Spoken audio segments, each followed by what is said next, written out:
the eviction moratorium until January. But one of the reasons to have this forum now is that at some point that eviction moratorium is going to end. Marina, go ahead.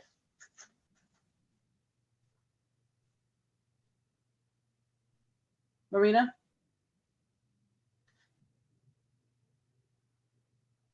You can just proceed, Gail. Okay, so I've had several conversations. This is incredibly important, certainly with the Metropolitan Black Bar Association, Manhattan Legal Services, and the Fabulous Community Board 9 had the same discussion a couple of weeks ago. It was a wonderful talk. And more importantly, along with Hallie too from our office, we've been meeting every Friday with anyone and anyone who can talk about what would a real affordable housing program look like in the city of New York. And so we've been talking to New York University Furman Center, as well as people who are in the nonprofit sector, developers who build nonprofit, people who work on the finances. And we're hoping that we're going to come out with a really excellent, this is what needs to get done if we're going to build real affordable housing. So Marina, I don't know if you're back, otherwise I'll keep going. Yes, you can just keep going, Gail. Okay. Then we also know that, thank God, the Biden-Harris ticket. And one of the issues that they apparently have come clean with at the very beginning is a $640 billion housing plan proposed to be implemented over 10 years. One of the main issues for me, I feel like I have Section 8 written across my forehead because it is our absolute necessity if we're going to build affordable housing. And that would apply to, if it ever is to pass, it is included in the Biden plan. Section 8, in place and with vouchers. Again, we have to get it through the Congress and we don't know the status of that now. That's incredibly important. And then the other thing that's important is, of course, low-income housing tax credits. That's how you end up building this affordable housing. So that is what you should pay attention to, because yes, we have what we call FEPS here in the city of New York, which is basically fills in the rental gap, but it's never enough money. And we know that we need the federal government. Just so you know, rental assistance vouchers for a single person in the 5 boroughs to move into a studio or 1 bedroom, it hovers rental assistance around $1,300. But we know that in many cases it costs more. We can survive with a Section 8 voucher, but that's the only way that we're going to make it. In fact, some of the small landlords have come to us, believe it or not, I've never had this happen, and they have said, we have apartments that are vacant, but we have to figure out something to work on that rental gap. So, you know, Section 8. I don't need to talk about NYCHA because I think we all know about the challenges that NYCHA is feeling. We work every single day with NYCHA. I absolutely love those residents. The other thing I want to mention is the mayor originally said, I'm cutting $450 million in capital cuts to HPD. Well, thank you, HPD staff. Only I can say that because it got restored. Now the question is, where does it fit into the pipeline of the buildings that are in the pipeline to be built for affordable housing? The other issue I'm always concerned about, it might just be me, but I do want housing for artists that is mixed live and work. There's nothing better than an artist. To me, they walk on water, they're creative, they're talented. This city is nothing without an artist. So we're focusing on that. I'm also a big supporter of the old single room occupancy and supportive housing. Those SROs used to handle hundreds and hundreds of people, had the bathroom and the kitchen down the hall. Some version of that should be built now, and we still will be part of our plan.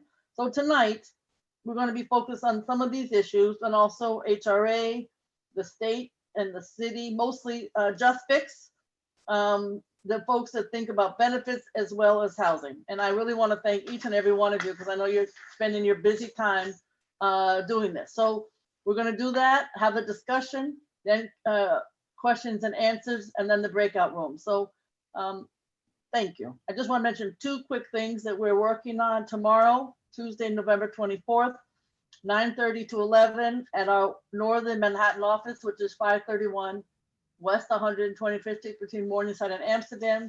We're having a turkey drive giving out turkeys. I know others have done the same. 9:30 tomorrow morning, you're all welcome. Second, the HCFCs, which I haven't mentioned, but they're such an important part of our city. Wednesday, November 9th, we're going to be honoring with community boards 9, 10, 11, and 12, some of those amazing housing development HDFC leaders. It's a very challenging task when you're an HDFC leader. And then just finally, I spent most of the day today in the yellow zones uptown where it's 10031, 32, and 33. And I hope it doesn't go further, and I hope it doesn't go to orange, folks, because we gave out with the Assembly member Al Taylor all day. We've been getting out masks, hand sanitizers to the people, to the stores. We've been trying to get more testing in that area. You can always just call 311, as you know, but or else let us know. We'll help you get tested in that area if you want, because we don't want it to go to orange. And we also don't want any other area to go for the yellow. So just so you know, we're trying really, really hard, working with the governor's office, mayor's office, to make sure that we stay in Manhattan as out of any color zone as possible. Thank you very much, Athena. First. Thank you so much, Gail. Pam Glazier from HPD. Unmute, Pam. There we go. Thank you very much, Athena, and thank you to all the staff, and thank you to the Manhattan Borough President. I'm Pam Glazer. I'm the Director of Outreach and Education at HPD, and I want to let you know that the panel today will be comprised of, from HRA Public Engagement Unit, Izzy will be here to talk about the rent freeze vouchers and how you freeze your rent. Sorry, not vouchers, but how you freeze your rent. From HPD, we have someone to talk about Housing Connect, which are the affordable housing lotteries, and also to talk about supportive housing, New York State HCR, to talk about rent stabilization protections, Housing Court Answers, to talk about Housing Court, and Just Fix, to talk about the services that they provide. And we are going to start out with Izzy Vargas from HRA. Welcome, Izzy.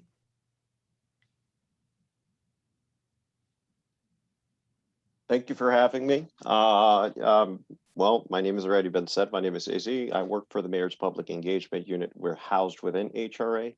And so today I'm here to talk about the rent freeze program, also known as SCREE or DREE. Bear with me while I share my screen.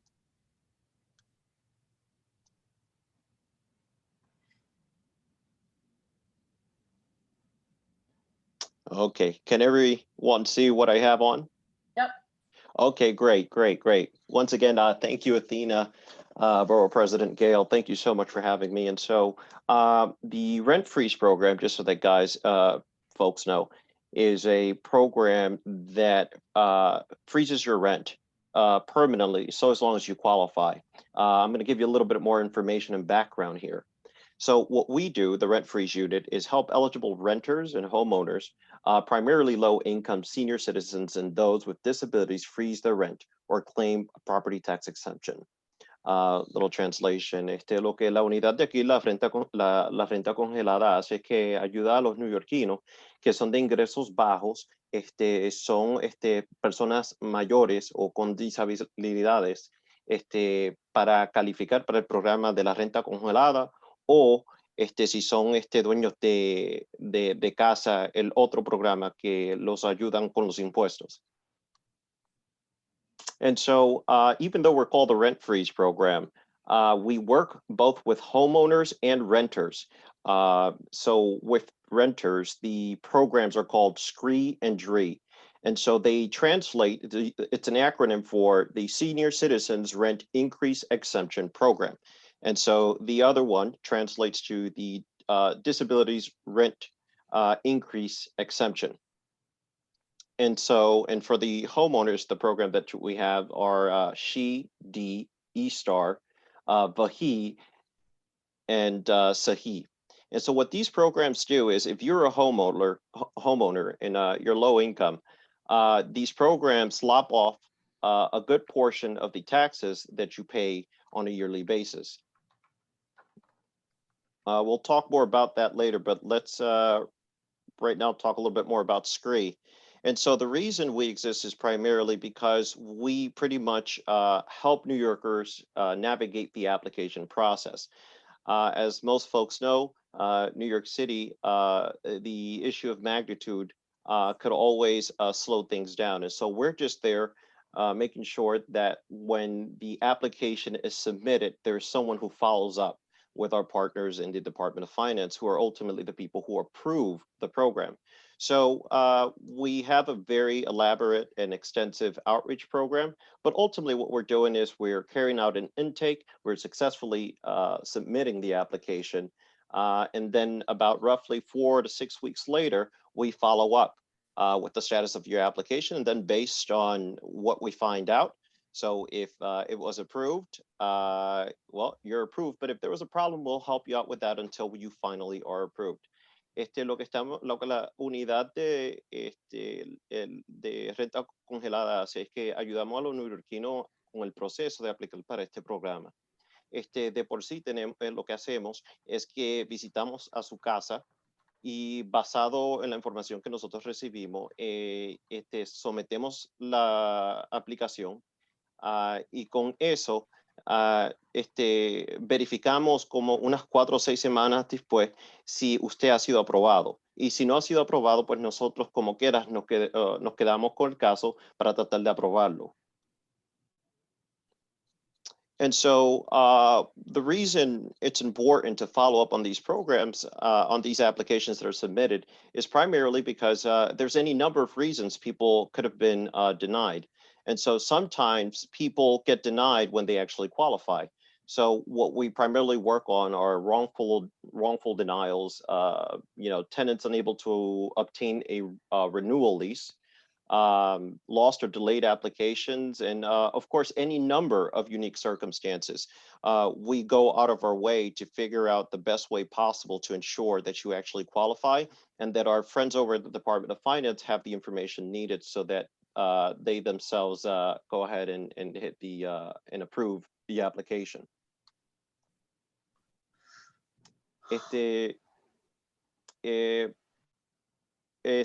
que hay cualquier situación donde la gente no los aprueban. Entonces, a causa de eso, una persona que hubiera calificado recibe la noticia que no calificó. Entonces, nuestro programa lo que hace es que se asegura que si hay una razón local, el Departamento de Finanzas no supo, entonces nosotros vamos y verificamos y le entregamos los documentos requeridos al Departamento de Finanzas. So once again, these are the rent freeze. This is the SCREE program and DREE program. Together, they make the rent freeze program. These are not two separate programs. They're just geared to two different constituencies. Este programa se llama SCREE y DREE, pero viene siendo el mismo programa, lo que le dicen el programa de la renta congelada. Es solamente que están dirigidos a personas diferentes. Whereas the SCREE program is directed towards senior citizens 62 years and older, the DREE program is geared towards individuals who are collecting Social Security disability. And so the way it works is that the rent freeze program freezes your legal rent amount. And so over the years, as you renew your lease and as you renew your benefit, the city takes care of the difference of the original legal rent amount and the future rent amount. In other words, every time you renew, you send in your renewal lease to the Department of Finance through us, or you can do it yourself. And then fundamentally what happens is that the Department of Finance does the calculation to cover the original legal rent amount and the new legal rent amount. Over a couple of years, you end up saving hundreds of dollars. And so we kind of hit this up a little bit earlier on. The SCREE program is geared more for individuals who are 62 years and older. And the DREE program is geared to individuals who are 18 years and older, but both of them have to be on the lease.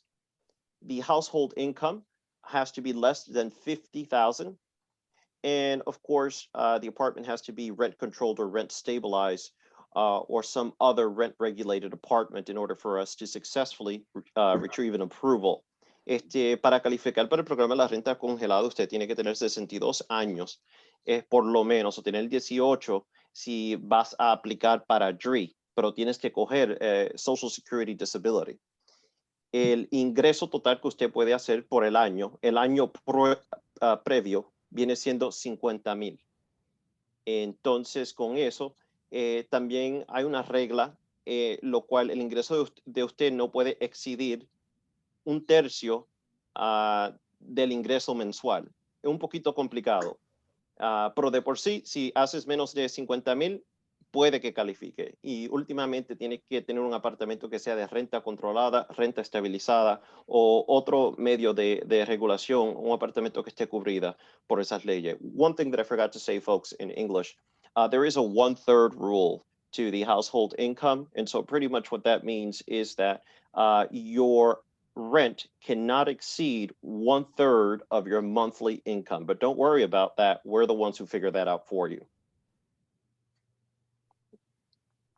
Of course, once again, just reiterating that SCRE and DRE are still part of the rent freeze program. But when it comes to DRE, the disability rent increase exemption, the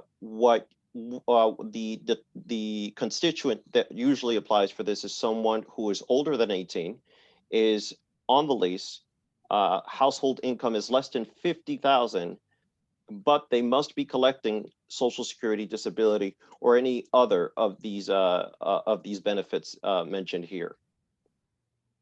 Otra vez para las personas que el programa de DRE viene siendo el mismo programa.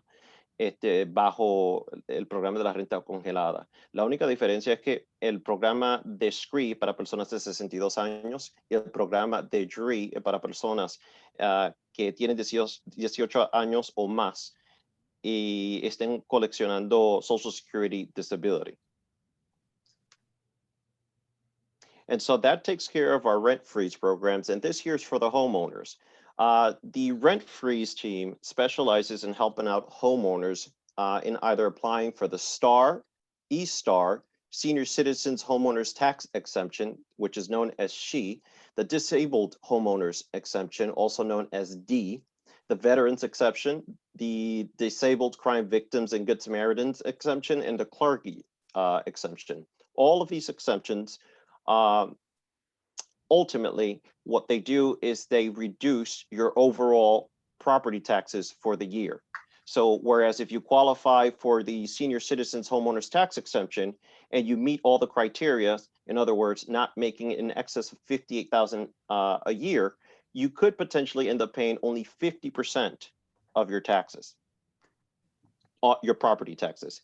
Para personas, el programa también de la renta, el equipo de la renta congelada también trata de ayudar a las personas que tienen casa. Y los programas que ellos califican se llama STAR, Enhanced STAR, el programa, uno que le dicen SHE, que viene siendo el programa de exención para personas mayores, y el otro programa que viene siendo para personas de disabilidad, un programa de veteranos y el programa de clergy. Estos programas son programas para propietarios de casa que si califican, o sea, hacen menos de 58,000 al año y son los dueños de la propiedad, puede que si califican, paguen solamente un 50% del impuesto que supuestamente se supone que estén pagando para ese año.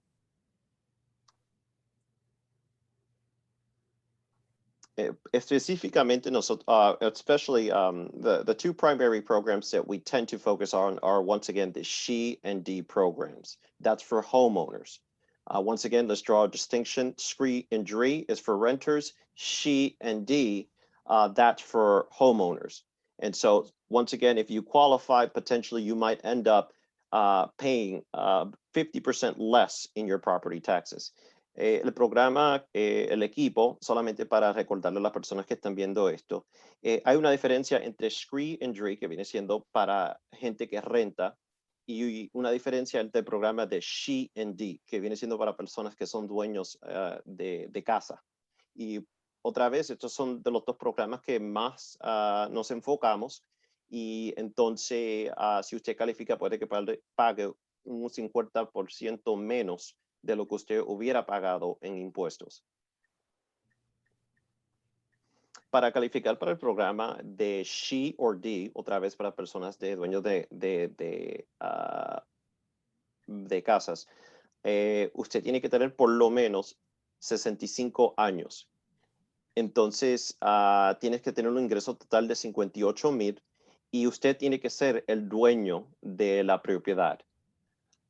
For those individuals who might potentially be interested in the She and D program, there are, you would have to be at least 65 years of age.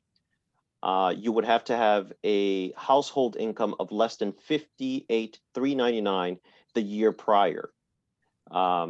And then you, of course, must be the owner of the property. There are ways around it with a trust or a life estate. Nonetheless, typically speaking, your name has to be on the property in order to qualify for this program. Once again, 65 years of age, making less than $58,399, and being the owner of the residence. Of course, co-ops, condos, and family homes are included.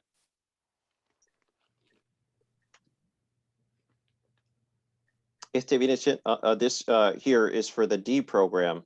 Once again, the only difference between these two programs, She and D, is that D is for individuals who are collecting Social Security disability. And so fundamentally, that is the difference between She and D. They are still housed under the homeowner's tax exemption. Otra vez, esto viene siendo para el programa de D. La única diferencia entre D y She viene siendo que el D viene para personas con disabilidad y que estén coleccionando Social Security Disability. También tienen que ser los dueños del apartamento. And then, of course, here we are, right? If you have any questions, we're very friendly folks. You can give us a call. You can just ask us how we're doing. We'll definitely answer that as well. Our number is 929-252-7242. And you could find out more about the rent freeze program by going to nyc.gov/rent-freeze. You could also go to nyc.gov/mayorspu. That's a new website. That's not here. And then if you want to get a detailed explanation as to what each program does and how to do it, you could go to the Department of Finance by going to nyc.gov/finance and then just click on ways to save. Para las personas que estén interesadas en estos programas, seguramente ustedes pueden llamar a nosotros. Somos muy humildes y entonces nos entretenemos hablando con la gente. Si quiere, llame al 929-252-7242. O puedes llamar al 311. Once again, guys, I forgot to say this, but of course, call 311 as well. That's another way to get a hold of us. Pero si quieres usar la red, por favor, vaya a nyc.gov/rentfreeze o nyc.gov/finance y entonces cliquea en el link que dice Ways to Save si quieres más información de este programa. Pero de todo modo, puede llamar también.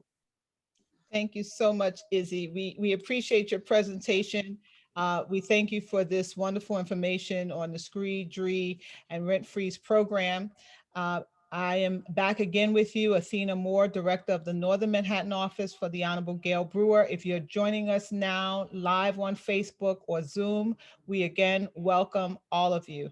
At this time, we'd like to invite Letitia Wright, who will be presenting on behalf of HPD's Housing Connect.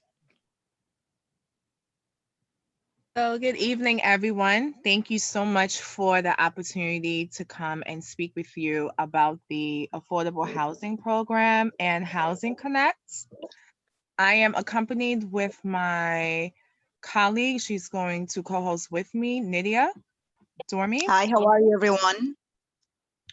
So just to give a brief overview, there's a lot of information that Nydia and I will cover when we go over this presentation. So please don't be alarmed. We will have our contact information readily available for you guys at the end. You can make sure to take a screenshot of it, and we'll also include that information within the chat as well. So if you have any pressing questions after today's presentation, then we will be more than happy to assist you, either us or a team member. So briefly, Nydia and I, we're going to cover specifically what is affordable housing. We'll speak briefly on the original Housing Connect, the new features of the new Housing Connect, how you can prepare and apply for affordable housing, getting better acquainted with the system, what would happen after you apply, and then we will leave you guys with some resources and contact information. So without further ado, Nydia, you can take it away. Hi, how are you, everyone? So what is affordable housing? Affordable housing is considered affordable if the cost about 1/3 or less of a household's total income. Letitia and I represent HPD, the New York City Department of Housing Preservation and Development, which is one of the 2 city agencies that oversees affordable housing in New York City. The other being is HDC, the Housing Development and Corporation. The city neither owns nor manages the affordable housing developments we're going to talk about today. Instead, the city provides financial benefits in the form of low interest loans, capitals, and tax exemptions or abatements to private owners and developers, some of which are for profit, some of which are nonprofit. In exchange, these developers are required to set aside a portion of the units in these subsidized developments at a below market rents and purchase prices. These units can be in newly constructed buildings, older buildings that have been rehabilitated, or existing buildings that have vacancies.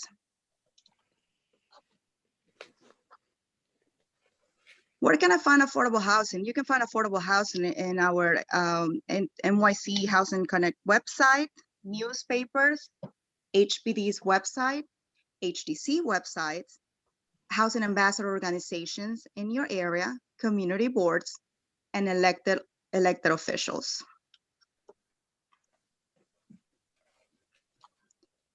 The original Housing Connect. Accessible to do the following: review applications submitted, check your log numbers, check the project status of lotteries applied to, tenant selection in progress, lease up completed, account and applications from the former website will not be transferred over. Please take note of that. The original site will be accessible to view the log number project status of the lotteries a user have applied to. The Housing Connect user must visit the new Housing Connect website to create and register for a new account. No new lotteries will be posted in the original Housing Connect. If an applicant have a change in their household income or household size for any lottery they're applied to on the original Housing Connect site, they can submit updates to the marketing agent only at the time of their appointment of eligibility. An applicant will be contacted based on the method of contact they've selected on their application for any lotteries they applied to on the original Housing Connect site. And also, just to add, when you log on to the original Housing Connect and you look under the project status column for the lotteries you've applied to, if you see tenant selection in progress, that means the marketing agent associated with that development is still reviewing applications to lease up the units that are still available. If you see lease up completed, that means all the units that was marketed with that lottery were leased up and there aren't any more remaining. Thank you. So the new Housing Connect key functions and features offer rental opportunities, offer home ownerships, re-rental, and resale opportunities, have a mobile-friendly design, let you save and submit your documents online, and allow real-time updates to your applications. So this is like an amazing feature.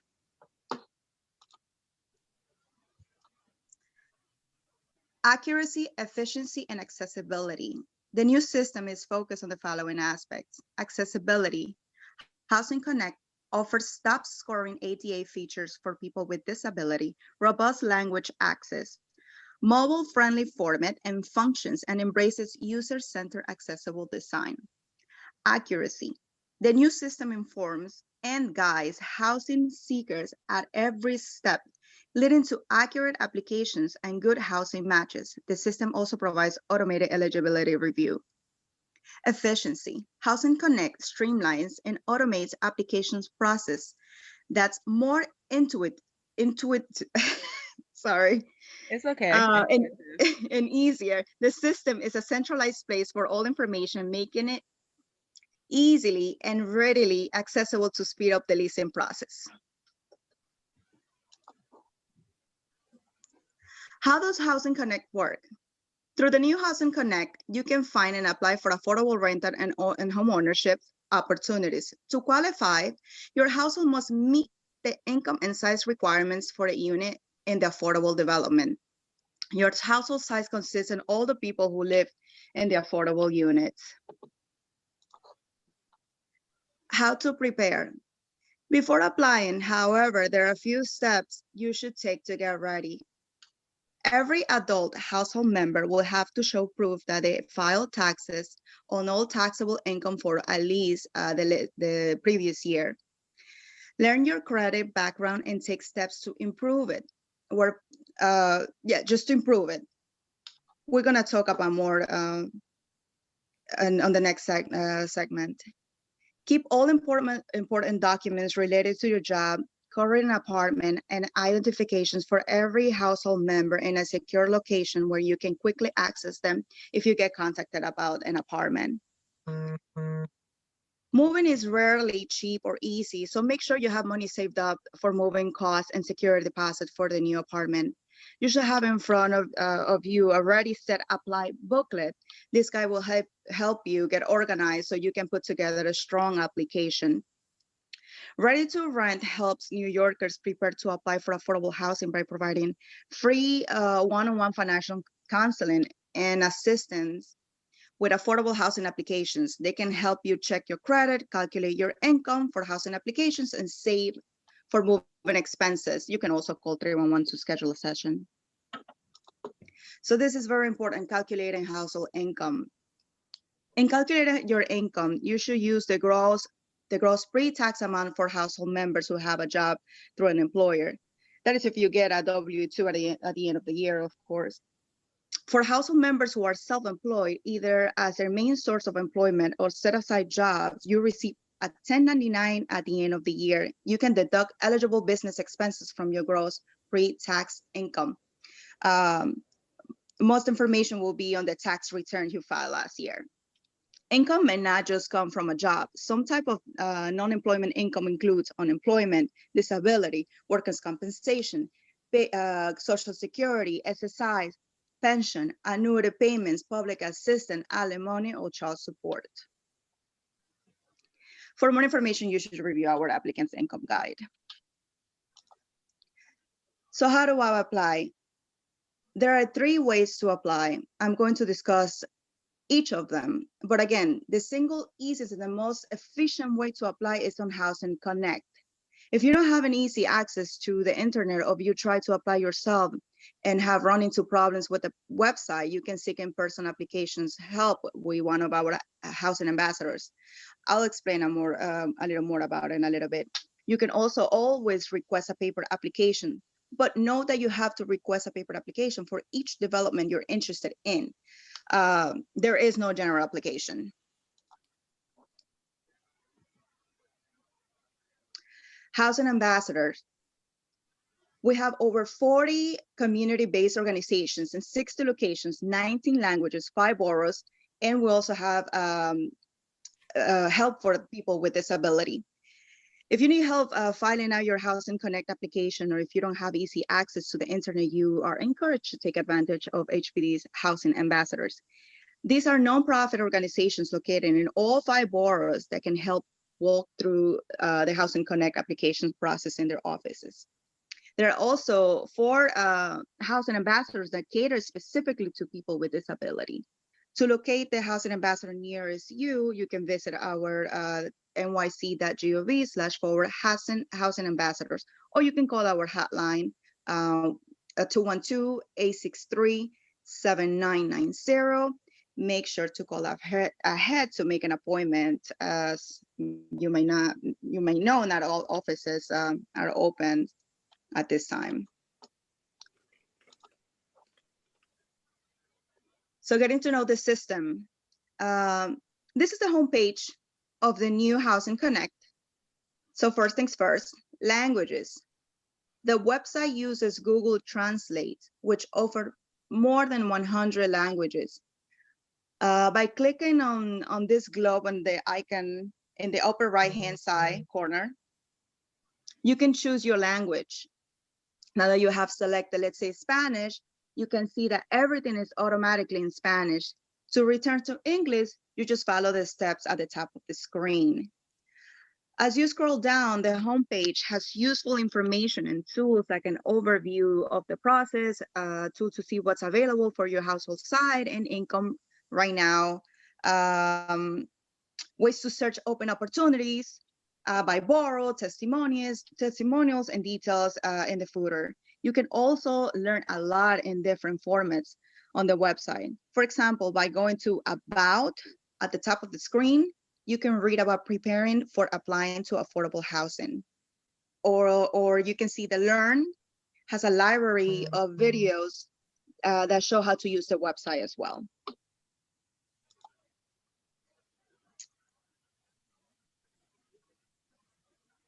So register your account. There's 2 factors for authentication here. You need an email address, a cell phone number, or a second email address. So your username will be alphanumeric, and of course, then you will have the password, which is going to be 1 uppercase letter, 1 lowercase letter, 1 number, 1 special character, and at least it has to be 8 characters. You choose a username and password that you will remember, of course. Username will be unique to you and can contain letters and numbers.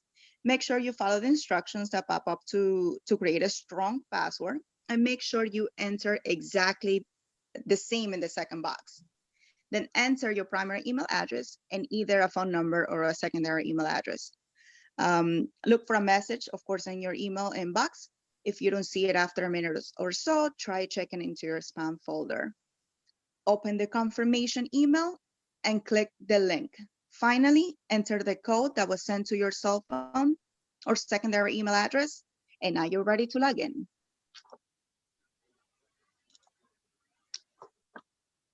Login and complete household profile. Now you're ready to log in using the username and password you created on the first page, and voila, you're in. Make sure to memorize or save your username and password in somewhere safe.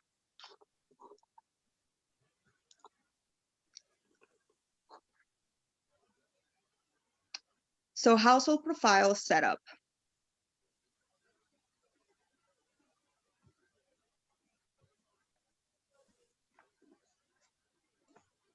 Household setup will display a series of questions to capture the following information: household members information, household location, your primary address, of course, personal information per household member, income information, asset information, and housing choices information. Follow the prompts in each section and click next after each section to save your entry. Once all sections are completed, you will return back to the household summary page. Please note that an incomplete icon will show if requested information was not entered for each household member. So make sure you have all the information, birth certificates, and assets,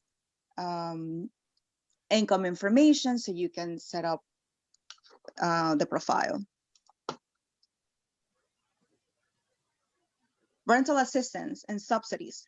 Rental subsidies may help pay for all or a portion of the rent but you must indicate it on your application if you have one. So it's very important. You always check the box. If you have a rental subsidy or voucher, you might be eligible for developments for which you don't otherwise meet the minimum income limit. So they all accepted section 8, CITFEPs, HACCP, and many others. All vouchers are accepted.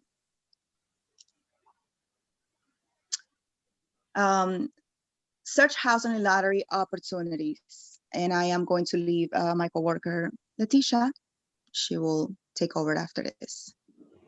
Thank you so much, Nydia. So after you complete your profile setup, now it's time for you to apply to lotteries that you and your household size and your household income qualifies you for. And you can do so by clicking on Open Lotteries or Get Started. This is located on the homepage. Even before you log in, you can look at the raw list of all open lotteries that are accessible as well.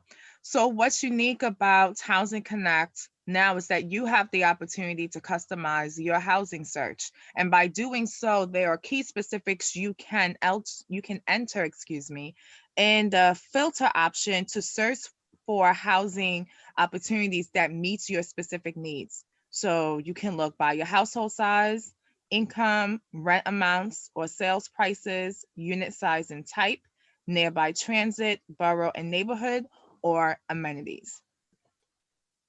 This is an example of a lottery advertisement.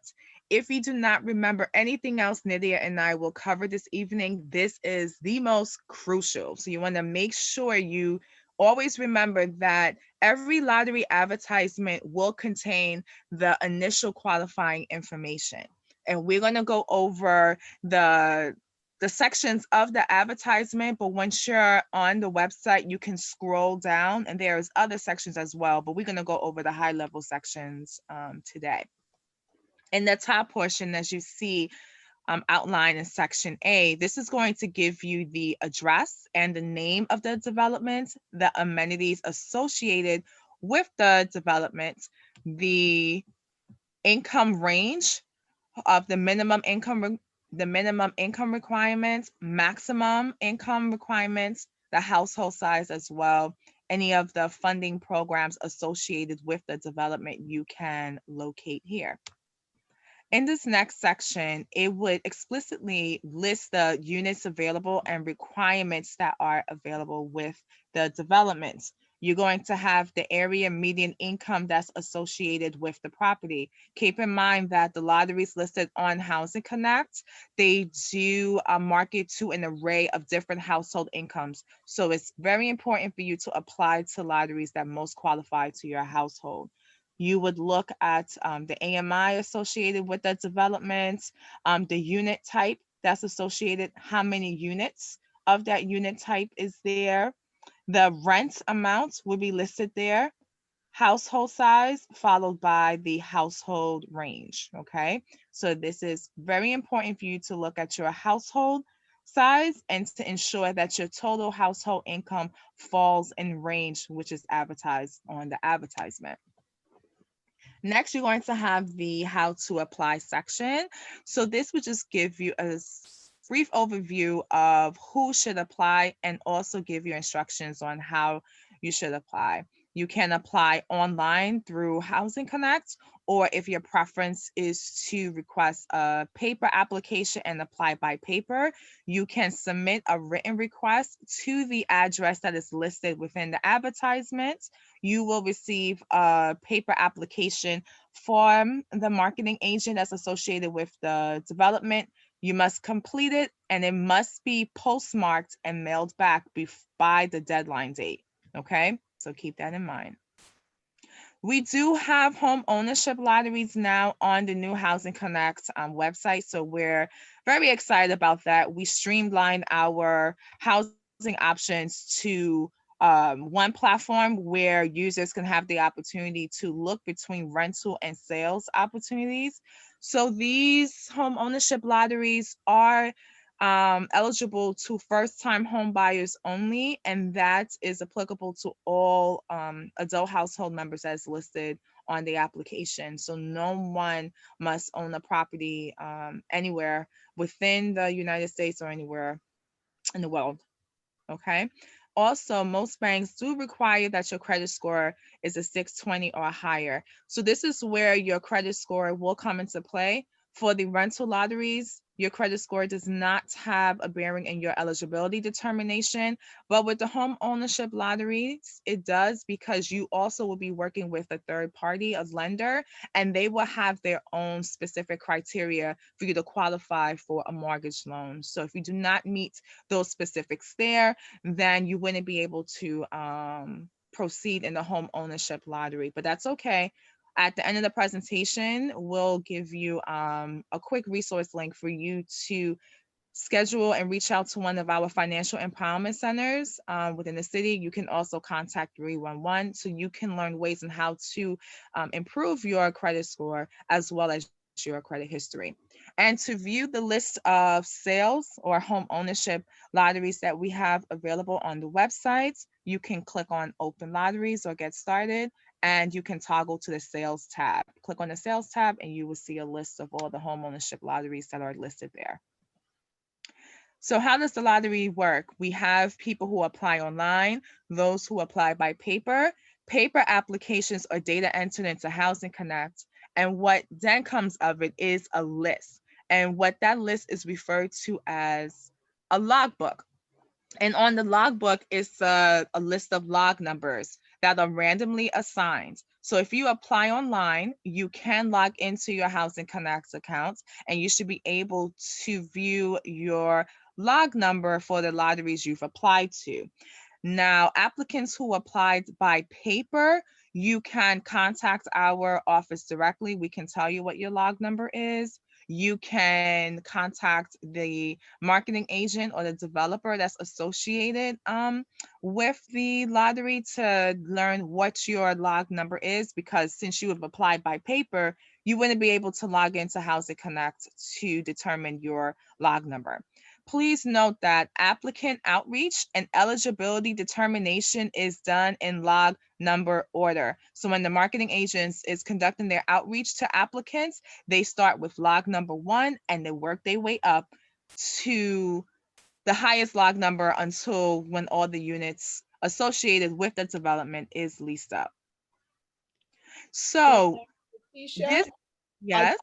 I just want to give a time check. We appreciate it. We know that you have more. We just want to ask that you begin to wrap up the general presentation, because we will have more detailed time in our breakout groups. Okay, how much time do I have left then? If Probably you- I should ask.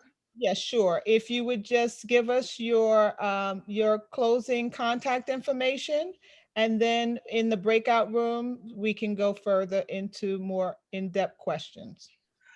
Okay, so what just so everyone can know, I apologize with the time that I'm not able to finish our presentation, but you can email our division if you have questions about Housing Connect or a housing lottery and applying to it. It's NYC Housing Connect at hpd.nyc.gov,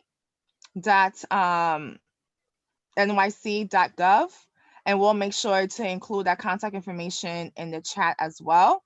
And our hotline number is 212-863-7990. Our office is teleworking at the moment, so just please make sure to leave your name and number, and we will follow up with you. Letitia, it's Shatara. Can you just go to the last slide so that people can have the information? I'm going to include the contact information in the chat, but hold on one second. Okay, thank you. Thank you. And as Letitia is preparing that slide, I just want to again welcome those who are just joining us from Zoom and Facebook Live.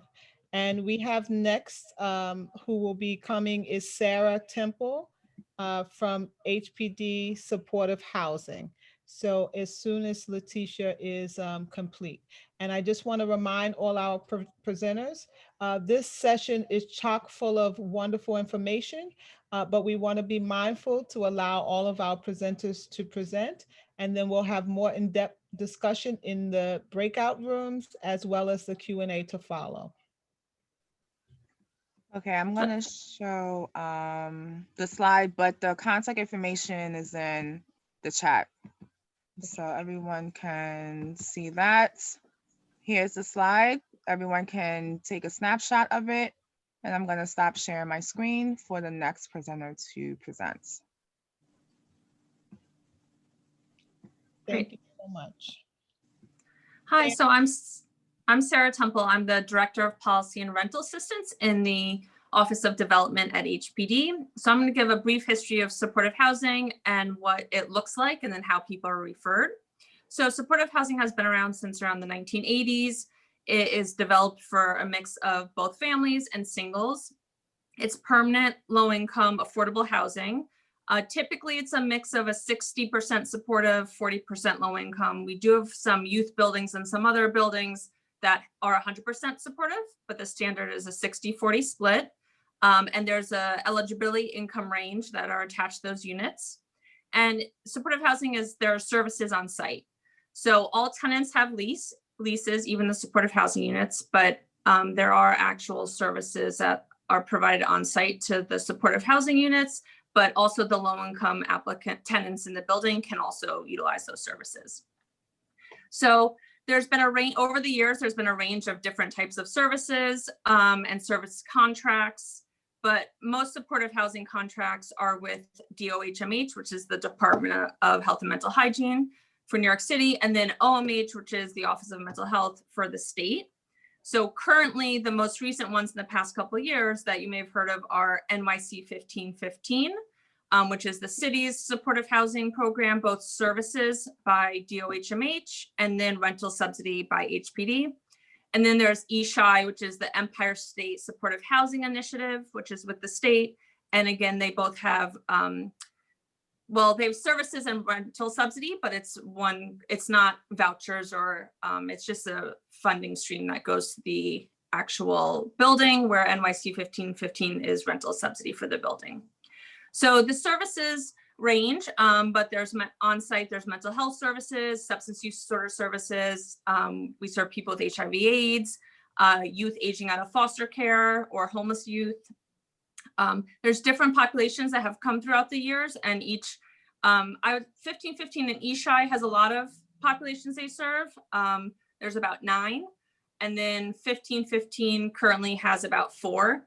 But there are other existing supportive housing buildings that have fallen under New York 1, 2, and 3, which are old city and state services and rental subsidies that were in the supportive housing projects that were previously developed.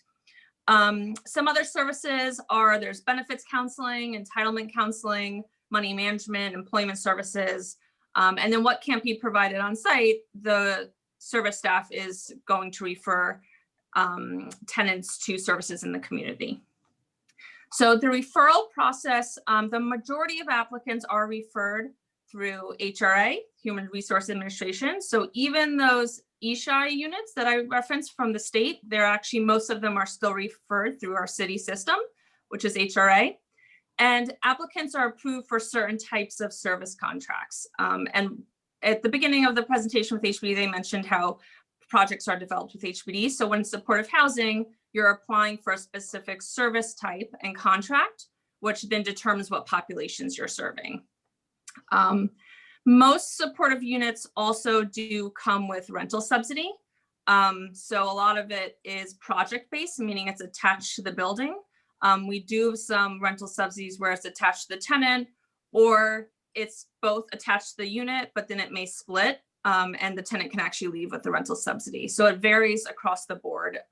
There's around 5 or 6 types of rental subsidies that HPD actually provides.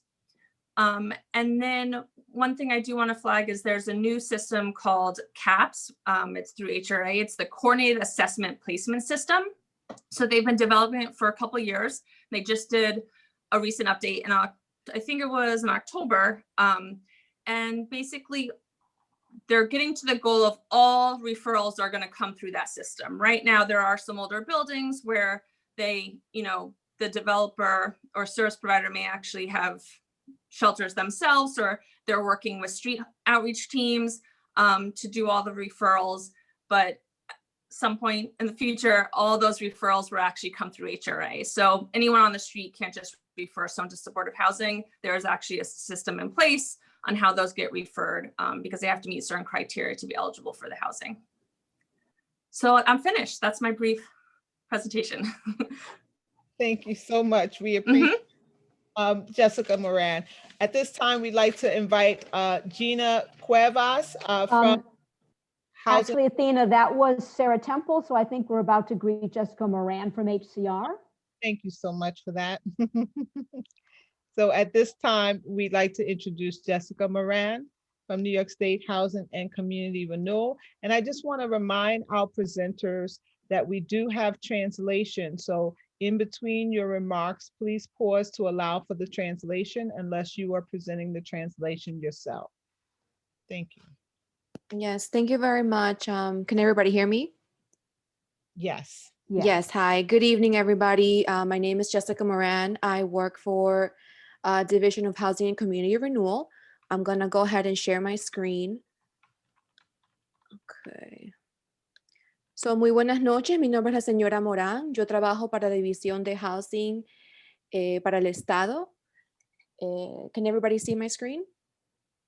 Yes. Okay, very well. Okay.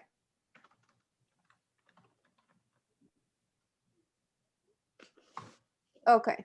So DHCR, we're a state agency and we regulate rent stabilized and rent controlled apartments located in New York City and surrounding counties. The surrounding counties are Nassau, Westchester, and Rockland. Annually, building owners must file yearly rent registrations with our office, with DHCR.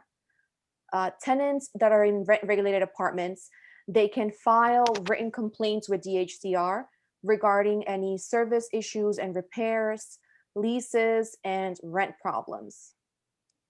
Our office has the authority to issue orders based on evidence, and both the tenant and the owners are able to appeal DHCR orders.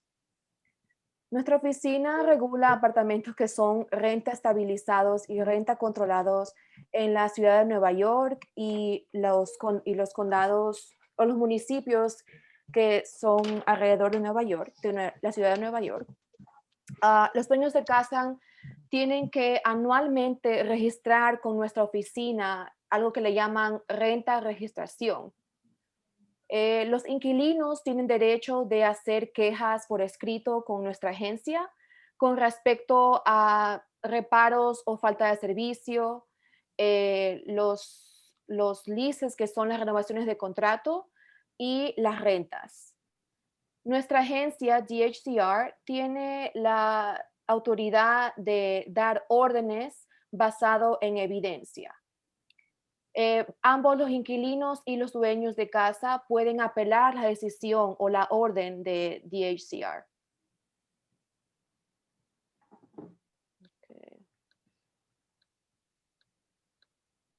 Okay, so I'm going to go over, these are the main topics I'm going to focus on. These are recent updates. First, we have Borough Rent Office procedural changes. Then we also had an update to our fact sheet number 26, which discusses the guides to the rent increases for rent stabilized apartments. We also updated our fact sheet number 32, which discusses eviction. Earlier this year, we had an application that was filed online, available online, and this is called the Individual Apartment Improvement Rent Increase. So I'm going to discuss what the procedures are, what is this online notification and before and after photographs, and also what is the tenant's informed consent. And also I'm going to discuss with you the Rent Connect program. Entonces, voy a discutir en esta presentación las siguientes actualizaciones que hemos hecho. Primero que nada, han habido cambios en los procedimientos de cada oficina. También voy a discutir las hojas informativas número 26 y 32 que tienen que ver con las guías para aumentar el alquiler de renta en apartamentos que son renta estabilizados. y también voy a hablar sobre el desalojo. También voy a mencionar una aplicación que tiene que ver con el aumento de alquiler de mejoramiento de apartamento individual. También le llaman IAI. Eso tiene que ver con la notificación por medio de línea de fotografías antes y después, y también sobre el consentimiento informado del inquilino. Y por último, voy a discutir el portal que le llaman el Rent Connect.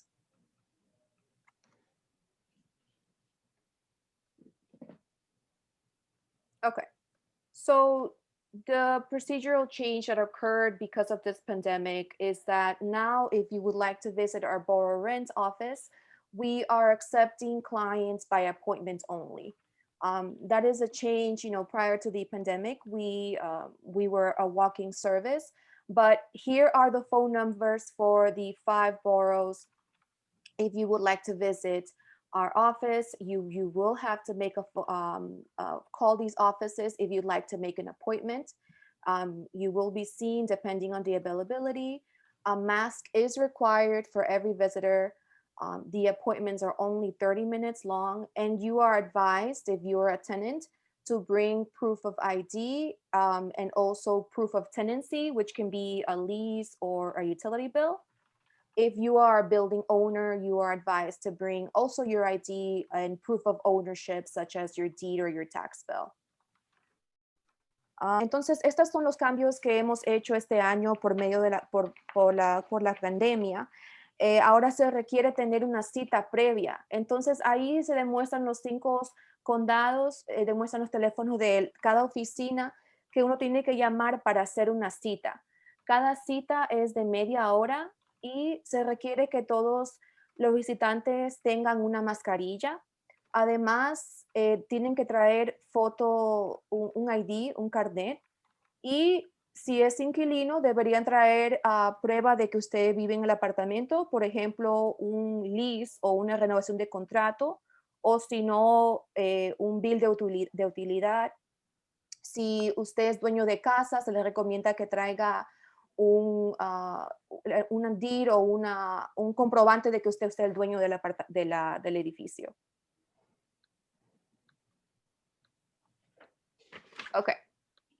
So now I'm going to discuss the changes that were made to fact sheet number 26. So this fact sheet, we have to update it annually because the Rent Guidelines Board, they get together every year and they publish the Rent Guidelines Board increases for rent stabilized apartments. So for the current cycle, which started in October of 2020 and goes into September of 2021, the guideline increase for a 1-year lease is 0%. So there is no increase if you have a 1-year lease. But a 2-year lease, there is a 0% increase for that first year. And on the second year, you are going to have a 1% increase. Entonces, esto tiene que ver con la hoja informativa número 26, que anualmente la tenemos que actualizar porque la ciudad actualiza los porcentajes que que tienen que ver con apartamentos que son rentas estabilizadas. Entonces, uno cuando recibe contrato de renovación, si es que empieza de octubre de 2020 hasta septiembre de 2021, los siguientes porcentajes aplican a ustedes. Si tienen un lease de 1 año, un contrato de 1 año, no hay ningún aumento, es el 0%. Si tienen un lease que es de 2 años, el primer año tampoco hay aumento, pero el segundo año hay un aumento de 1%.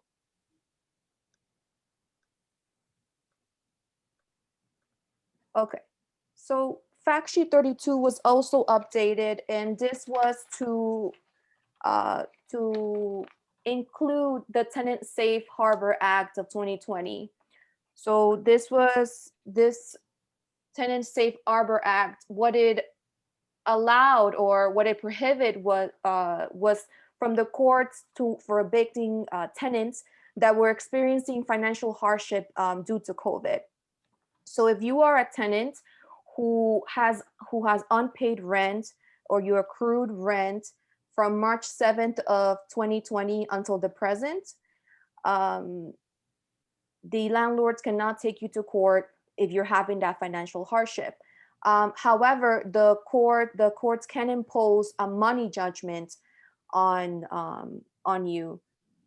So, entonces, la hoja informativa número 32 tiene que ver con la ley que pasaron este año, que se llama la ley de puerto seguro para inquilinos de 2020. Entonces, esta ley lo que prohíbe es que la Corte prohíbe que desalojen a los inquilinos residenciales que enfrentan dificultad financiera por culpa de la pandemia. La ley aplica a cualquier alquiler que los inquilinos tienen renta que no sean pagadas y que se acumulen desde marzo 7 de este año hasta el presente. Entonces, esto va a ocurrir hasta que se eliminen las restricciones de COVID-19. La Corte no puede utilizar el alquiler de impago acumulado durante este periodo, pero sí puede poner lo que le llaman un fallo monetario.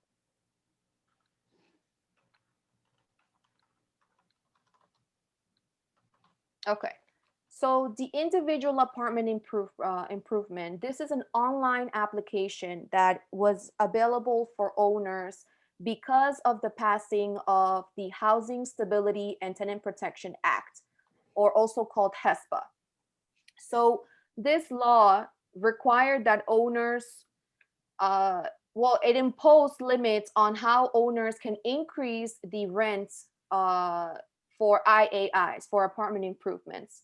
So in addition to those limits, it also put requirements on owners to record this improvement information. So we made this online application for owners, and they have to, it's a two-part component. The first thing is that they have to submit what they call the IAI notification. And the second component is that they have to attach photographs, before and after photographs, prior to the owner being allowed to collect a rent increase.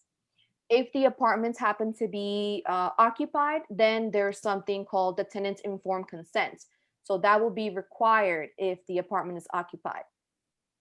And we advise owners and tenants to visit our website if you want more information about this online application. Por medio de la ley pasado en el 2019, que le llaman la Ley de Estabilidad de Vivienda y Protección de Inquilinos, también se llama HESPA. Esta ley puso nuevos límites a los aumentos de alquiler por debido a los aumentos o las mejoras en el apartamento. La ley de HESPA requiere que los dueños de casa presenten dos cosas. Primero que nada, se les tiene que presentar lo que le llaman una notificación de IAI. Y segundo, también tienen que someter fotografías de las mejoras por un medio electrónico antes de cobrar el aumento. Si el apartamento es ocupado, también tiene que hacer, el dueño tiene que hacer otro aspecto que le llaman el consentimiento informado del inquilino. Entonces, le recomendamos a los inquilinos y a los dueños que se acerquen a nuestra página del web que está aquí. Es el hcr.ny.gov.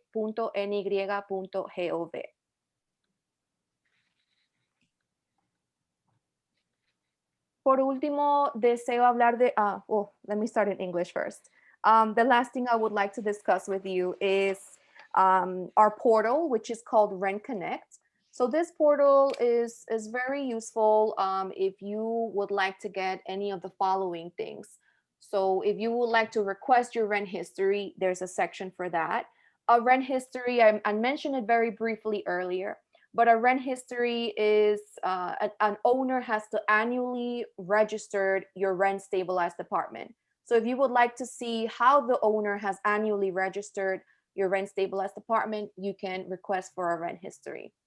In addition, you can file applications online with DHCR. So I also mentioned those applications. They're actually listed right there. So if you have a decrease in service in your apartment, and what is a decrease in service? I'll give you a quick example. If your refrigerator is broken, if your stove is broken, you can file an application for decreased services, and this office will investigate it. And if it turns out that, yes, there is a decrease in service, your rent may be reduced and frozen. Another application that tenants can file is a rent overcharge application. If tenants believe that the owner is overcharging them, they can file this application online. Another common application that tenants use is the lease renewal application. Some tenants, the owner is not offering them the lease, then this is the correct application to file. And there is an application that the owner can file called an MCI, which is a major capital improvement application. Those applications, if this office approves them, can raise the rent of the rent stabilized and rent controlled apartments in the building. So another aspect of the Rent Connect portal is that you can respond to this pending MCI application. So that's a good use of the Rent Connect app. And then lastly, you can also use what they call the estimator. So if you receive an MCI notice and you like to know, what is my rent going to be if this MCI is approved, you can use the MCI payment estimator. That's a Vidra. Okay. Am I running out of time? Captioning, and he'll do the post captioning on the screen. Okay. No. I'll just continue really briefly in Spanish. Este portal se llama el Rent Connect, el portal de Rent Connect. Tiene varias opciones en el internet. Una de las opciones es pedir el historial de renta para el apartamento. Entonces, brevemente lo mencioné antes que los dueños de casa, si el apartamento es renta estabilizado, el dueño de casa tiene que registrar anualmente con nuestra oficina. Entonces, si uno desea saber cómo es que el dueño ha registrado ese apartamento, uno puede pedir el historial de renta del apartamento. Otra opción el portal es hacer aplicaciones por internet. Una de las aplicaciones es, como dice aquí, es por falta de servicio en el apartamento o disminución de servicio en el apartamento. Un ejemplo de falta de servicio es si es que su estufa o su refrigerador está roto. Uno puede hacer esa aplicación. Otra aplicación es la aplicación de sobrecargo en la renta. Si uno cree que el dueño que le sobrecarga, esa es la aplicación que deberían usar. También está la aplicación de renovación de contrato, que es por falta de que el dueño de casa no le quiere dar un contrato de renovación. Hay otros aspectos que es para lo que le llaman las mejoras capitales importantes, que también se llaman MCI. Si uno recibe una notificación que el dueño de casa hizo una mejora en el edificio, probablemente si esa aplicación es aprobada, su renta va a aumentar. Entonces, uno puede, usando el portal de Rent Connect, puede responder a esa aplicación si desea. Otro aspecto de la aplicación, del portal Rent Connect, es que uno puede revisar cuál va a ser el estimado del aumento del MCI. Si es que es aprobado, uno puede revisar cuánto es que la renta puede aumentar en su apartamento.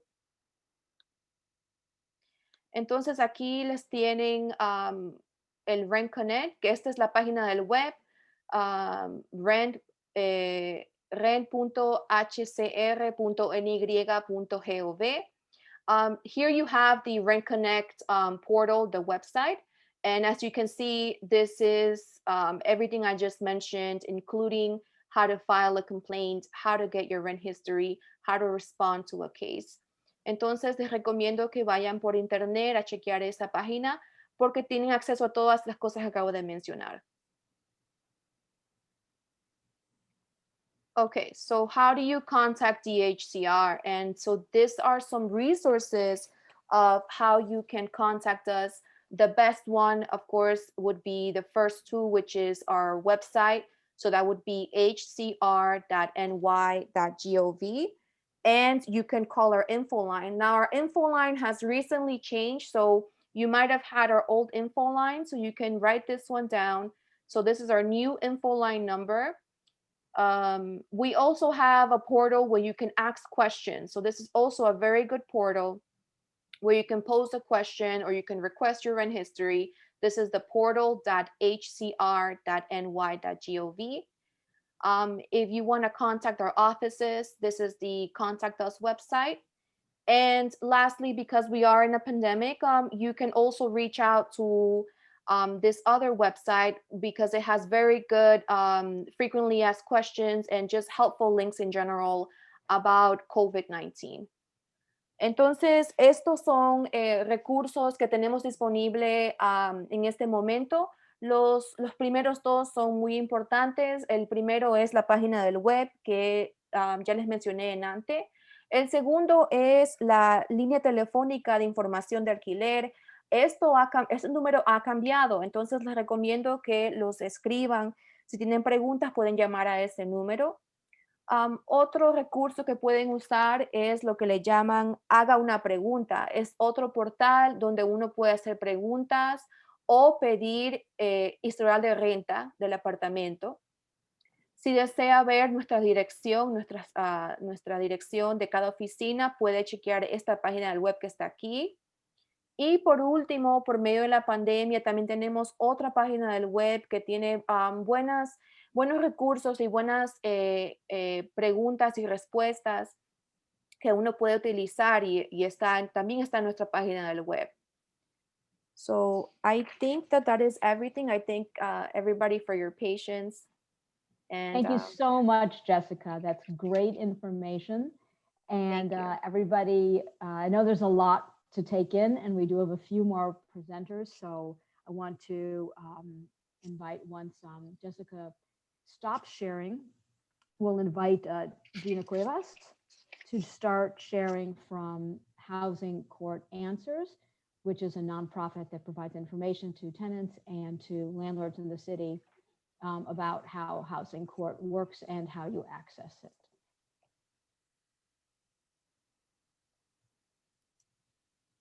Good evening, everyone. Welcome to the Tenant Resource Fair. Thanks to the Manhattan Borough President, Gail Brewer, and Athena for inviting Housing Court Answers to present today.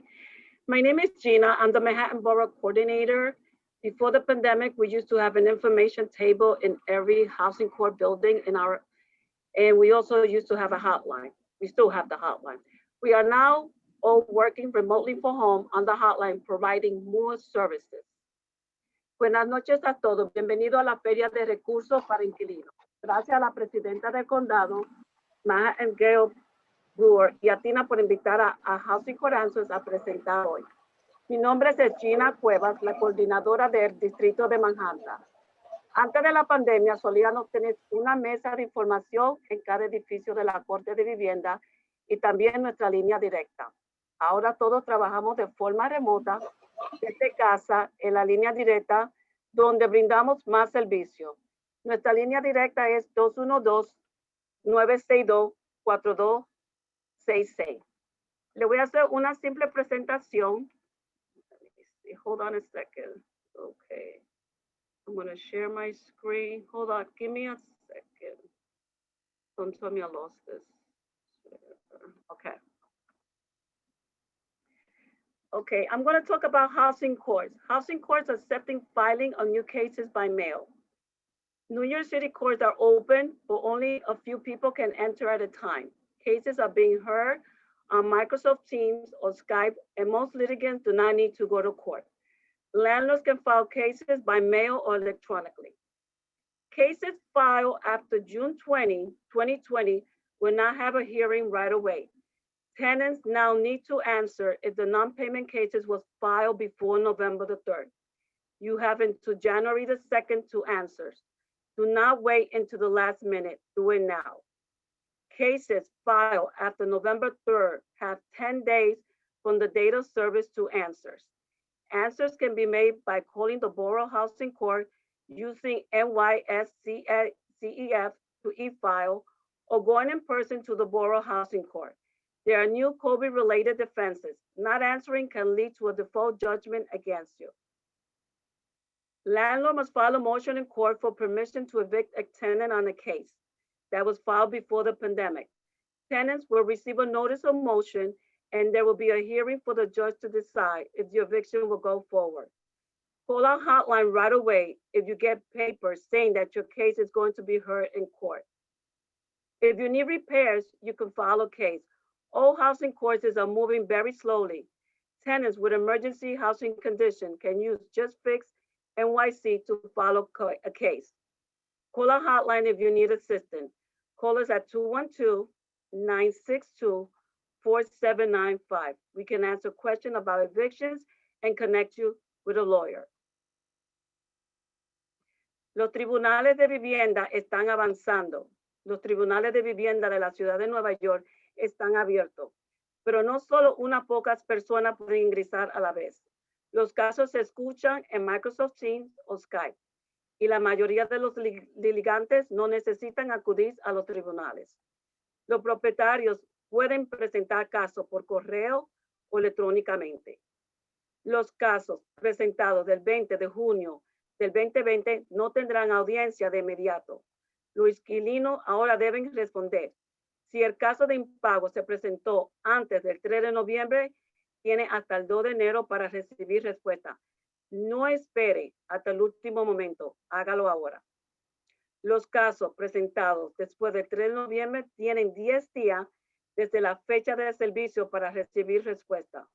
Las respuestas se pueden obtener llamando al Tribunal de Vivienda del Condado o utilizando NYSEF para presentar una solicitud electrónica o acudiendo en persona al Tribunal de Vivienda del Condado. Hay nueva defensa relacionada con el COVID. No responder puede dar lugar a una sentencia en rebeldía en su contra. Los propietarios deben presentar una moción ante el tribunal para pedir permiso para desalojar a un inquilino en un caso que se presentó antes de la pandemia. Los inquilinos recibirán una notificación de moción y habrá una audiencia para que el juez decida si el desalojo continuará. Llamen a nuestra línea directa de inmediato si recibe documentos que indique que su caso será escuchado en la corte. Si necesita reparaciones, puede presentar un caso. Todos los casos judiciales de vivienda avanzan muy lentamente.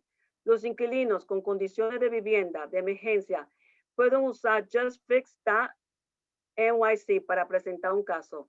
Llame a nuestra línea directa si necesita ayuda. Voy a cubrir qué es lo que, what is a non-payment? What is a non-payment? Okay, what is a non-payment case? Your landlord can file a non-payment against you to claim you own rent. The landlord is asking the court to order you to pay rent. If you don't pay, they may be able to evict you. You can dispute this claim in court and present evidence. A non-payment case in housing court does not mean that you must leave the apartment. If you have the money for the rent, the landlord must accept it.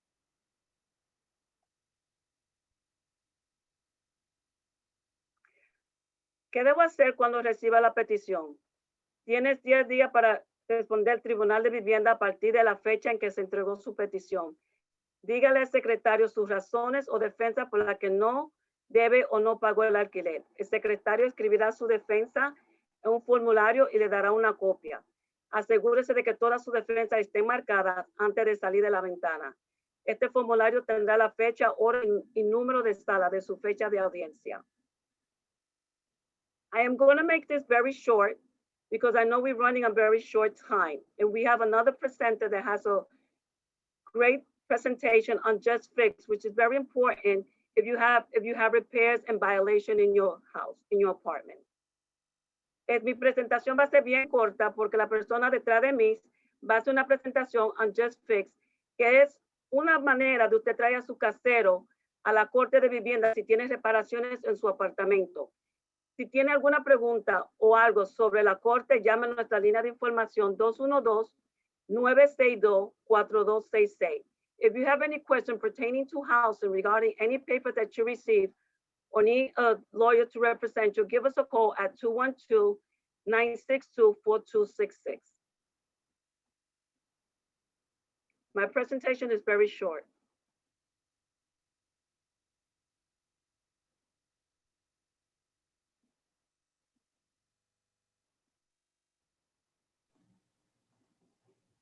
I can't hear you. Thank you, Gina. We appreciate it. I'm just going to jump in here then. Thank you for that. And invite Johanna Santos Bassetti from Just Fix to share your screen and make the final presentation. Thank you so much, Pam. And thank you so much for having us. I'm just going to bring my screen over. Bear with me.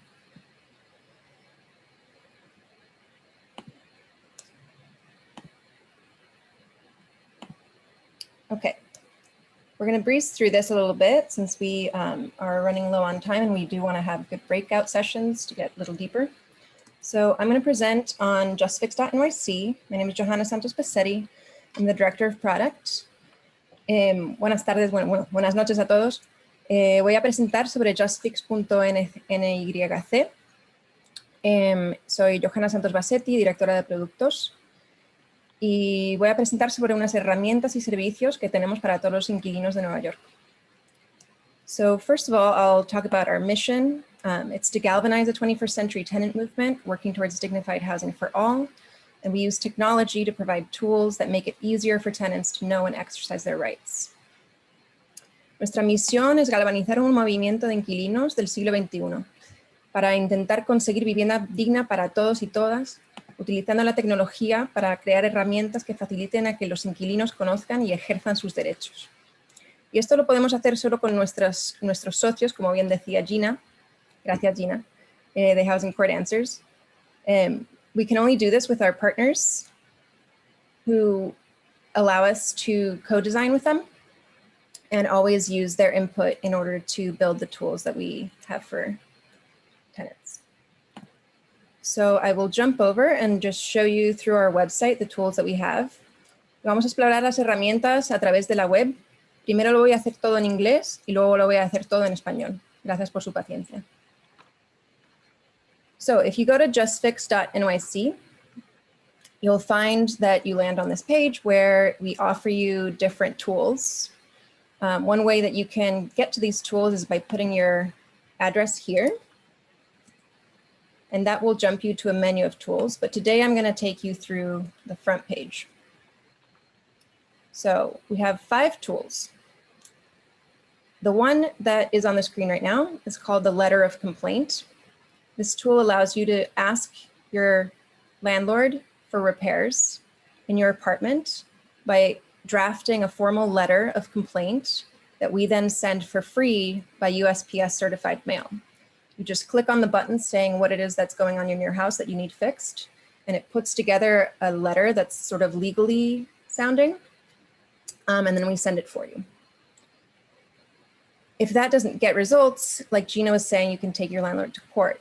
And so this tool called Emergency HP Action allows you to build upon that letter that you send or start from scratch, saying what kind of issues you're experiencing, and it also allows you to sue for stopping harassment.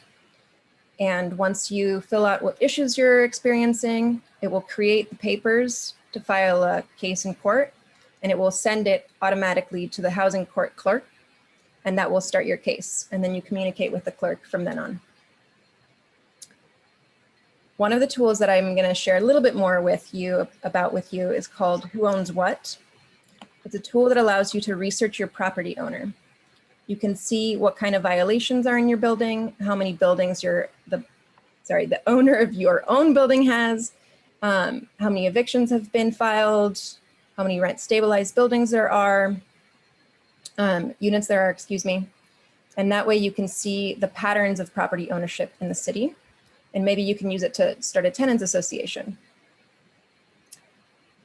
We also have a tool that's centered around evictions. It's called Eviction Free NYC. It's a tool we built with the Right to Counsel Coalition. Before the moratorium, it allowed you to see if you had the right to counsel. And now that there's currently a moratorium in place, when you go there, you'll actually just get information about the moratorium and what will happen if and when evictions start happening again. And then we also have a tool for you to request your rent history online. One of our, I think it was Jessica, was explaining about the rent histories. So this is an alternative way to do it.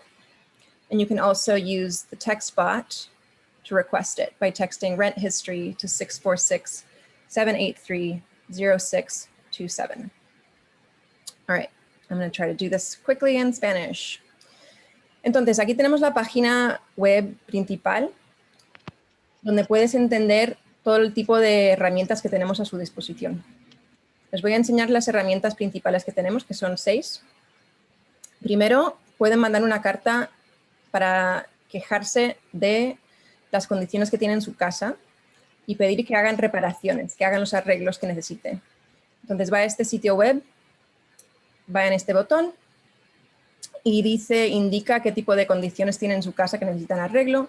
Nosotros mandamos una carta que está formateada de una forma formal y legal para decirle al dueño de su edificio qué es lo que necesita que hagan. Si eso no funciona, si no consigue resultados, puede demandar al dueño de su apartamento en la corte de vivienda a través de esta herramienta que llamamos Emergency HP Action de emergencia, y te permite iniciar un proceso judicial en la corte de vivienda para arreglos, pero también para impedir acoso. Tenemos una herramienta que utiliza datos públicos que se llama ¿Quién es el dueño?, que te permite investigar al dueño de tu edificio y ver qué otros edificios tienen la ciudad. Y también información sobre infracciones del Código de la Vivienda, desalojos, números de estabilización de la renta. Y con ello puede incluso intentar comenzar una Tenant Association, una asociación de inquilinos, y así crear poder en número. Con la herramienta Nueva York sin desalojos puede ver si tiene un derecho a un abogado gratis. Esto fue antes de la moratoria. Ahora que tenemos la moratoria de desalojo, esta herramienta te permite conseguir más información acerca de sus derechos ahora mismo. Las últimas 2 herramientas que le quiero contar son una para solicitar su historial de renta del apartamento en el que vive a través de la web, o también puede hacerlo a través de este robot de texto de SMS, enviando las palabras historial de renta al número 646-783-0627. Voy a pausar aquí y le voy a preguntar una cosa a los organizadores. Do I have time to go into who owns what, or should I stop there? I think you can stop there, and we will have time to go deeper into the breakout room. Is that okay? Yeah, absolutely. Here's some information if you want to follow us on any of the social medias. If you have questions, you can email hello@justfix.nyc or email me directly at johanna@justfix.nyc. Aquí tenemos nuestra información para cómo contactarnos y cómo saber más de lo que estamos haciendo. Gracias. Thank you so much. Thank you so much, Johanna. And I want to thank all of our panelists. I know that the borough president is still on with us, and we want to have an opportunity to take brief questions from the chat. So if you have any immediate questions, please make sure that you place them in the chat, and I will take them one by one, and our panelists will respond to the questions. We will then break up into breakout rooms with the agencies so that you can go deeper into more specific individual questions that you may have. You should have the opportunity through your devices and your computers to self-select your breakout room. There is a copy on the screen of our breakout room guidelines and best practices. I just want to give you a chance to review that quickly as you're placing questions in the chat. Someone raised their hand. Would we like them to put their question in the chat, or please put your question into the chat? The chat is disabled. Chat is not working, Athena, so they'll have to do it by raising their hand. The chat is not working. No problem. Please raise your hand then. Or just start talking. Somebody who had a question, go ahead. think I was just Carol letting asked- you know the chat wasn't working. That's fine. We have Carol Pazoon. It's not working. That's what she's saying. I think you should just go. Gail, I'm reading off of the raised hands. Carol Pazoon is our first person to ask a question. So Carol can unmute and ask her question. Hi, Athena. I was just letting you know chat wasn't working. That's what she's doing, Athena. We're aware of that. Thank you. Carol Pazoon. She just said that. That's what she just said, Athena. She's done. Okay, so the next person I have is Marisol Rivera. Yes, will I get this information that you're presenting emailed? Because it was really quick and I wanted some of that information. Yes, we will have a chance to go into the breakout rooms with each of the presenters, and they're happy to share their contact information and the materials as needed. But Marisol, also, just so you know, this will be archived on our site and maybe HPD, so you can go through it at any time and just look at it. When you say your site, you mean yours, Ms. The Gail? Manhattan Borough President. Yep, Manhattan Borough President. Yes. Okay, thank you. And you will be able to return to watch the Facebook recording of it at any time. Is there another question? I see two hands. Charles Powell. Yes, thank you. I just wanted to ask a question for the representative of DHCR. Can you give us a breakdown on the COVID-19 relief that your agency has engaged in for tenant protection? What the percentages of the approvals have been? Our constituents, I chair the housing committee for Manhattan Community Board 10. We're getting lots and lots of responses of denials. Can you give us those percentages? Are you referring to the rent relief program?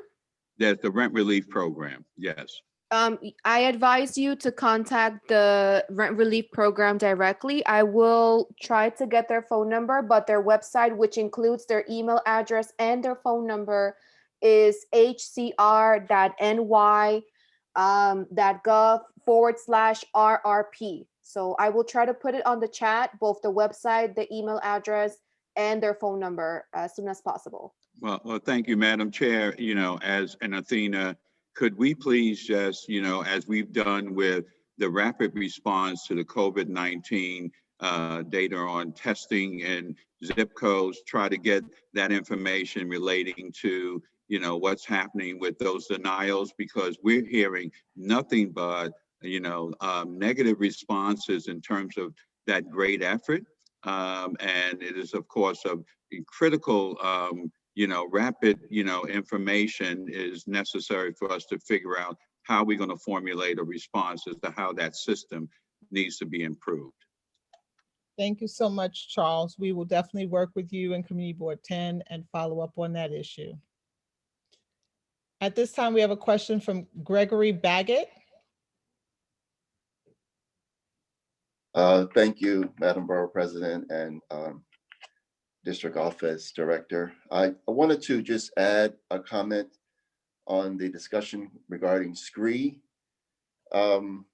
Shareholders in HDFCs are actually eligible for SCREE, and the applications are directly through HPD and not the Department of Finance. There's a small group of women who handle the SCREE applications for shareholders in HDFCs, and unfortunately, renters in HDFCs don't have any SCREE protections. One other point, the issue about non-payment proceedings, people should be aware that if they're dealing with any non-payment proceedings, we do have a state law, the Safe Harbor Law, that prohibits landlords from from bringing to court any arrears rent that was accrued during the emergency. Now, there may be certain things that you may need to put into place to benefit from that, but just generally, any accrued rent during the emergency cannot be included in a proceeding. Thank you very much. Thank you so much, Gregory. The chat is open now. And if there's any additional question, either put it in the chat or raise your hand and we'll take it at this time. Is there any further question for the general panel? Okay. If not, Gail, would you like to say anything before we go into the breakout rooms? Oh, Okay, go right into the breakout rooms. I'm concerned about time.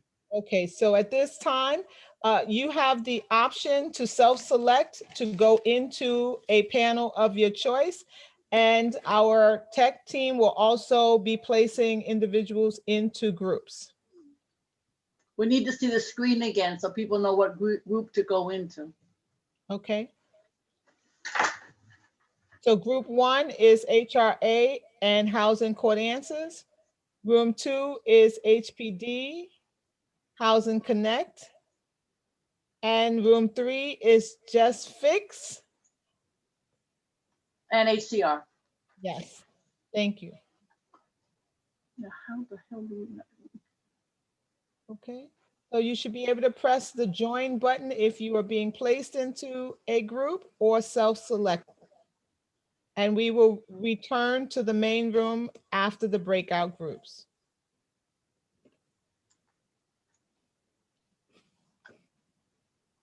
If anybody has a problem, let us know because I'm just figuring it out. So good luck to everybody else.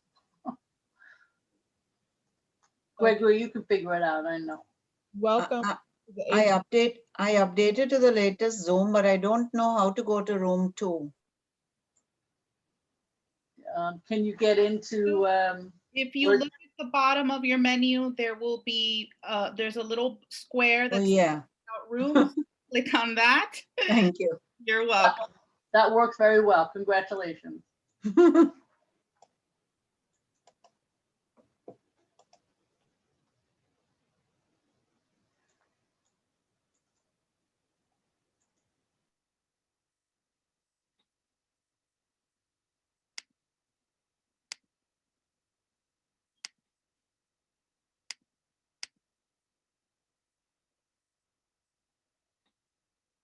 Is anyone else having difficulty accessing any of the breakout rooms? Can someone please send me to breakout room 2? Because I can't get to it. Thank you. Hi, I'm Lori, and I can't get myself in a room. Okay, Lori, which room would you like to be in? I'm on screen, so whatever room you think is closest or best for me. It would be room 1, which I would need to be put into as well. Okay. Thank you. Hi, nice to meet I you. need to be put in room 2, Alan. Okay, just bear with us one moment, please. Thank you. I did once get myself into a room, but I pushed so much stuff, I don't know what I did to do that. I did on another chat. So this is joint breakout room, HRA and HCA. Yes, exactly.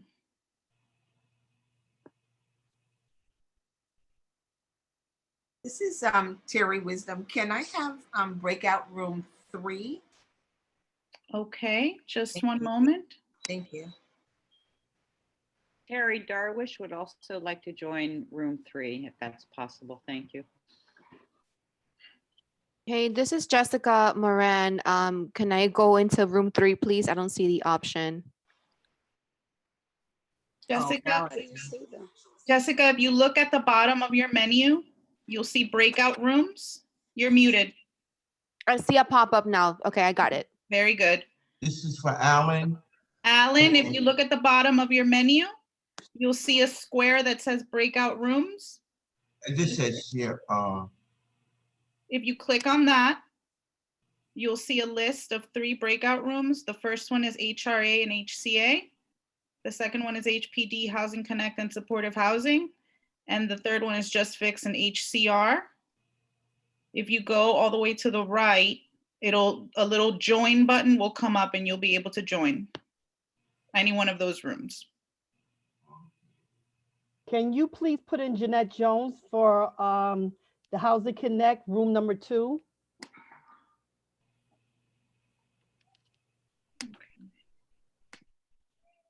Just a moment, Ms. Jones.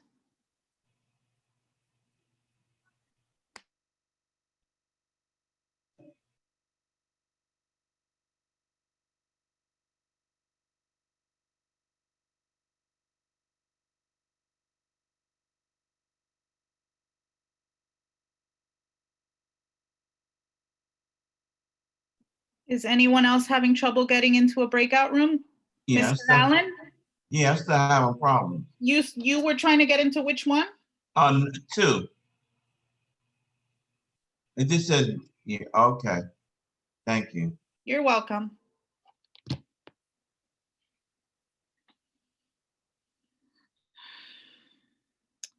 Cicely, did you want to go into a breakout room?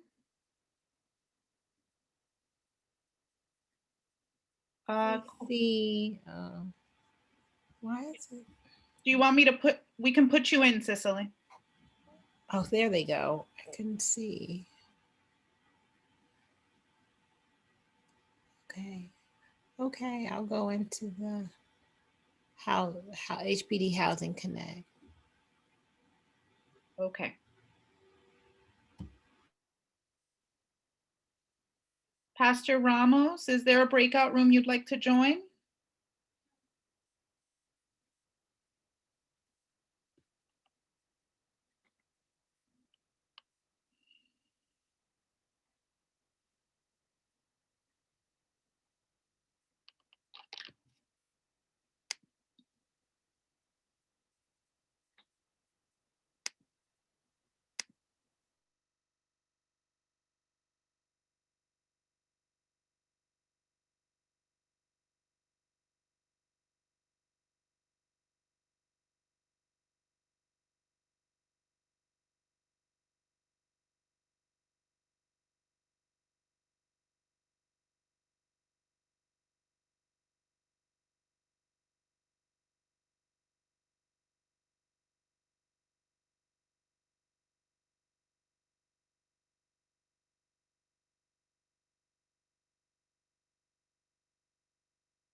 Hi, this is Kevin from CB10. I had to sign off, but I'm back on. Are people in breakout rooms? Hello? They're still in breakout rooms. Which one would you like to be in? I'm just looking at them. They're, I think, let's see here, probably the HPD. Okay, 1 second. What is the HRA again? That's the Donna Gilson. Okay, good. Yeah, the HPD Yeah. is a good one. HPD, okay. Thank you.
Thanks so much, everybody, for coming back.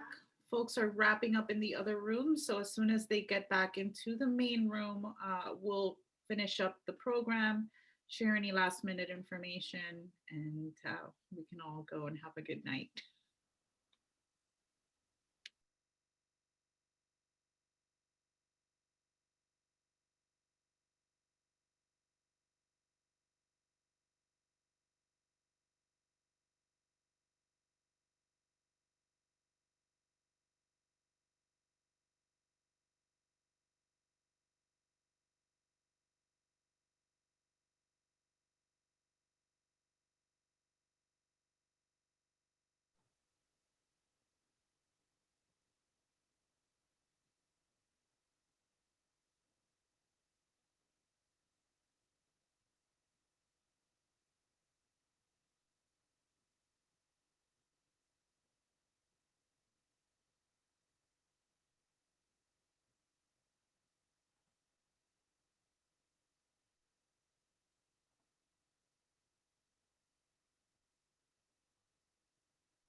Thank you for sticking with us. The other rooms actually had more questions, I guess, and are just wrapping up now, and we'll be re-entering the room in just a moment.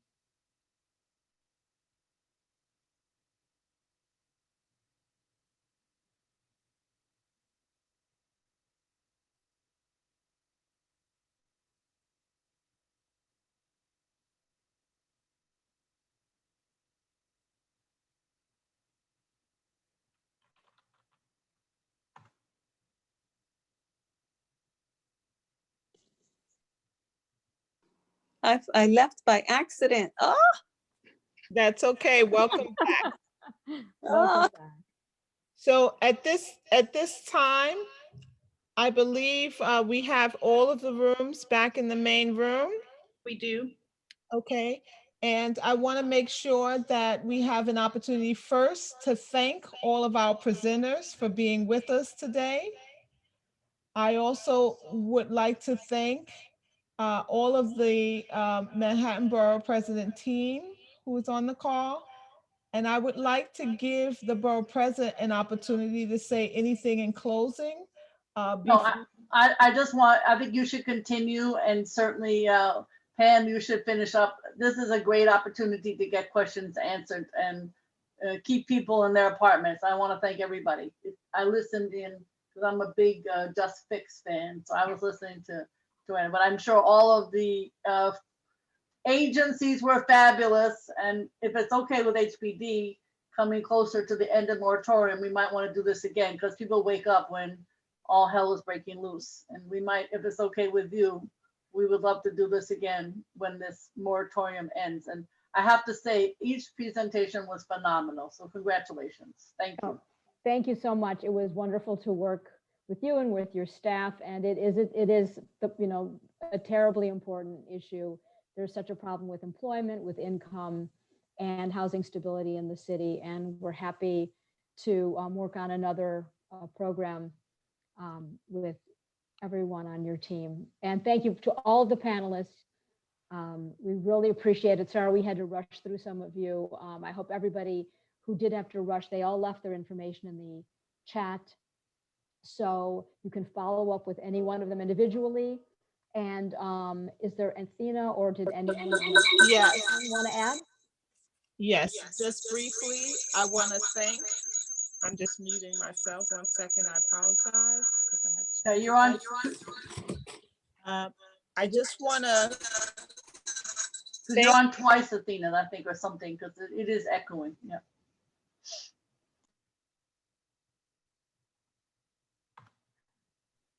Athena, you're on mute.